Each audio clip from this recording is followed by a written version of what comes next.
Le C15, star des années 80. Avec son look rétro, il est devenu un véritable emblème de nos campagnes. Vendu à plus d'1 million d'exemplaires, il fédère toute une communauté. Chez certains, c'est même une tradition.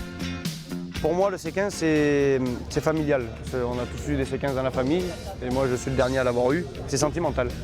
Si celle de Noé a bénéficié d'un petit coup de jeune, Il y a mis un moteur. Oui, c'est ça. C'est le 1,9 litre turbo D, monsieur. d'autres plus authentiques sont présentés.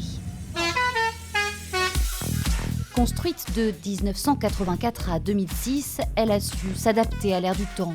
Celle qui fait de l'œil au public ce jour-là, cette version camping-car à l'anglaise, tout équipée. Là, c'est la batterie, la réserve d'eau, les cales. Je l'ai acheté à un couple d'Anglais et c'est pour ça qu'il est vraiment tout à fait spécial parce que ça vient d'Angleterre. Et je m'étais dit, ils ne se rendent pas compte de la pépite qu'ils ont. Le C15, la fourgonnette robuste, fête cette année ses 40 ans. Cela en laisse du temps pour tisser des liens avec le public. C'est des voitures qui font du bien quand on roule avec, voilà. Elles rappellent des souvenirs. Le père du C15, celui qui a pensé, dessiné cette voiture emblématique il y a plusieurs décennies, c'est lui, Jean-Claude Bouvier. Oui, je suis en C15.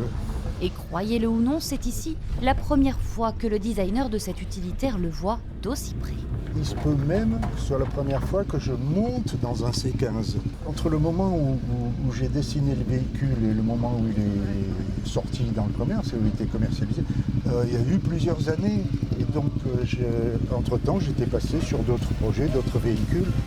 Chacun a une histoire, une anecdote à raconter après avoir croisé la route du C15. Une voiture qui, 40 ans plus tard, incarne toujours ce mythique roi des campagnes.